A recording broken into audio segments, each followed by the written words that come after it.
Hey guys, it's Takasta here again. Welcome to another video review. So today I'll be reviewing the G-Wol's Skoll gaming mouse. So G-Wol's is a new Chinese peripheral company whom have been making a splash recently in the gaming gear market.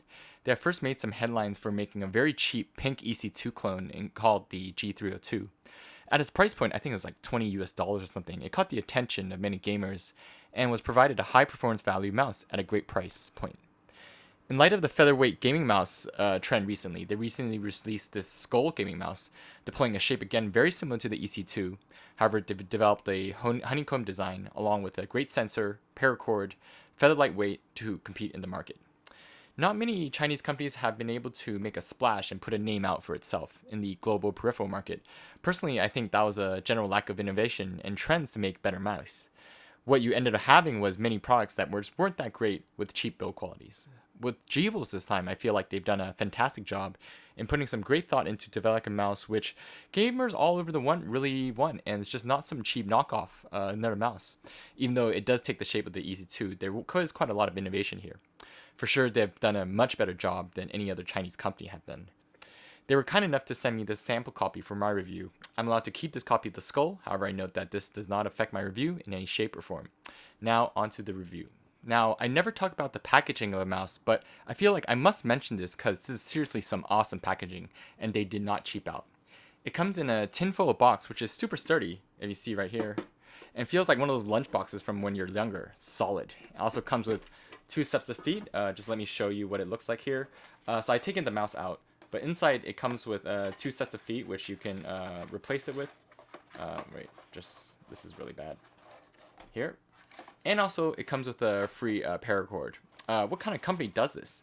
G-Wolves, that's who. If you were to buy a aftermarket paracord, that would have cost you $10 alone. And so you pretty much save $10 with that extra paracord. So I'm really impressed with the packaging. Now, on to the price. This mouse retails for $59.99, which is available from online developed retailers like X-Raypad. I understand they'll also be available from Amazon soon, but the retail price might be slightly different. This is definitely in the middling tier price point as far as mice go for what they're providing. Honeycomb design, ergonomic design. I think it's a very, very solid offering at this price point. You also get a decent 3360 sensor. Even though it's stock model, I understand with further models, they may feature a 3389 sensor. Paracord, it sits well in the mice market, which is available. Between the Model O Final Mouse and I think this, $69.99 is quite a reasonable price to be paying. I think the Model O was $49.99 and $59.99 for the other model. I think the Final Mouse was just ridiculous price. So I do think for a Chinese company putting out a mouse like this, $59.99, not too bad. In terms of the specs, it sports a 5-button RGB ergonomic mouse. It uses Omron 50 million switches, TTC encoder for the scroll, as I mentioned before, the Pixar 3360 gaming sensor. So this is the same sensor as the S1 and S2 in terms of its performance. 125 Hz to 1000 Hz polling, 7 setting 400 to 3000 DPI. So just an overall very solid performance specs in terms of a mouse you would expect from something costing $59.99, $60. Now onto the weight and dimension and shape. So as mentioned before, the shape takes the form of the Zoe EC2. If you've never used the EC2, an ergonomic shape which doesn't really have very pronounced ergonomic curve, not like you've seen in maybe the IE3 or Intel Mouse Pro, sorry.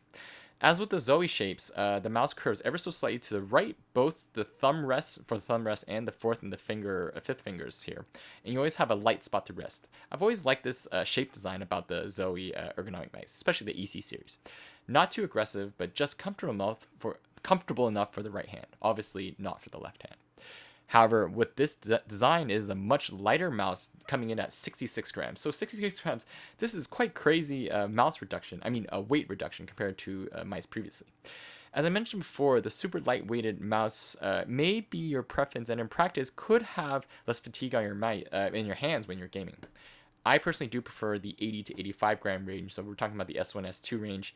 And in fact, I use the 100 plus gram Intel Mouse Pro at work. My hand is 90 centimeters for the tip to the base.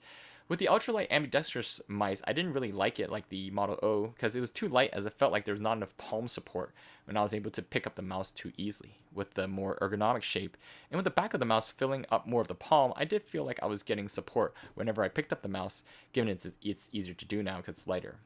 Now onto the build quality. The mouse deploys a matte surface finish and generally works well with hands which are a little bit more sweaty. Though the mouse is light, the plastic used is very sturdy, and I have not been able to bend the shell in one way or another. I was actually quite surprised at how solid this mouse was given the lightness compared to a lot of other Chinese companies.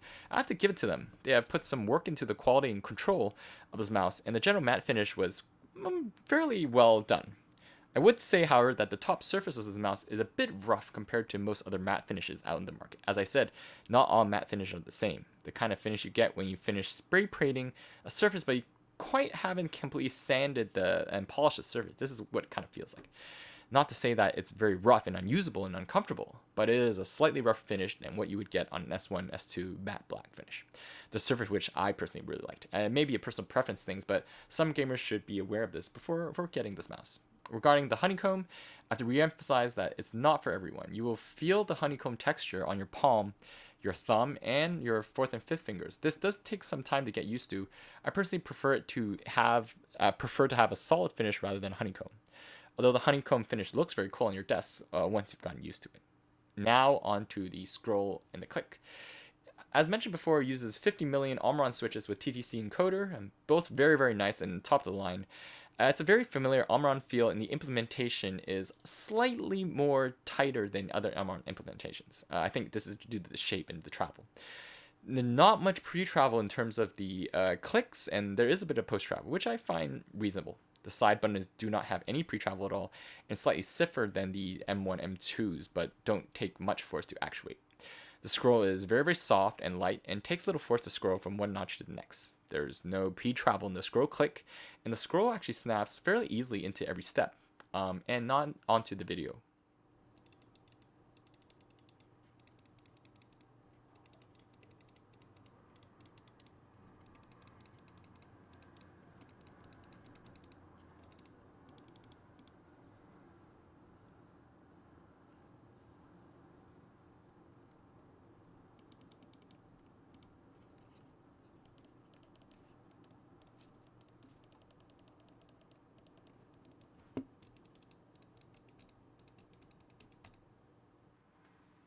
Now onto the cable and paracord. I think the cable is quite worth talking about.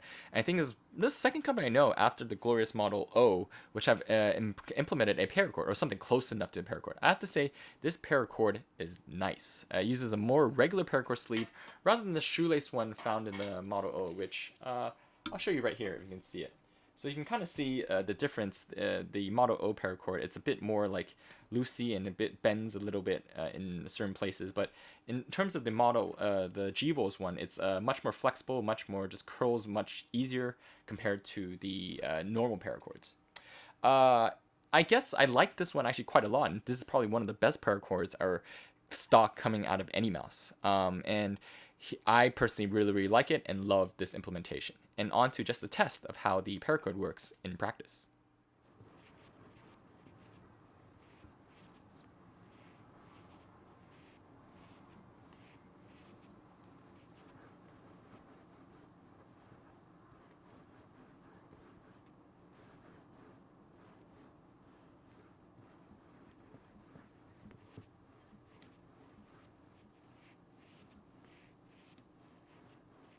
Now moving on to the lighting, and this is probably one of the coolest things. I love this implementation. It has a very simple button on the bottom, which you can just press the scroll between the different light settings, and onto the video testing out the light.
Now onto the conclusion.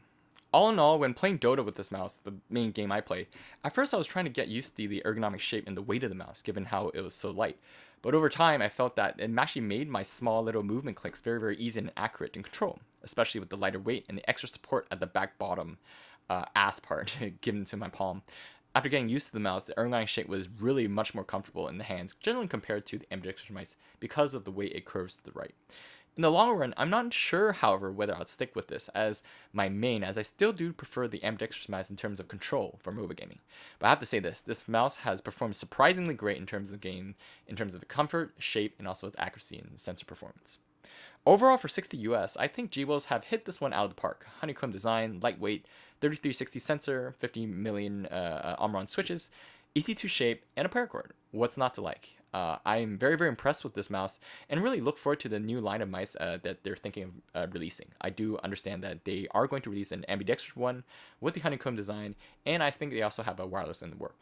Hope you guys enjoyed that video review, and subscribe if you want to see more videos, and also like the video.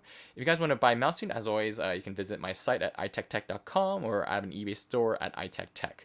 So I hope you guys enjoyed that video review, and thanks for G-Wolves to sending out really a sample of this mouse, which I really enjoyed, and to just make the gaming mouse market a little bit more interesting. Thanks for watching, guys.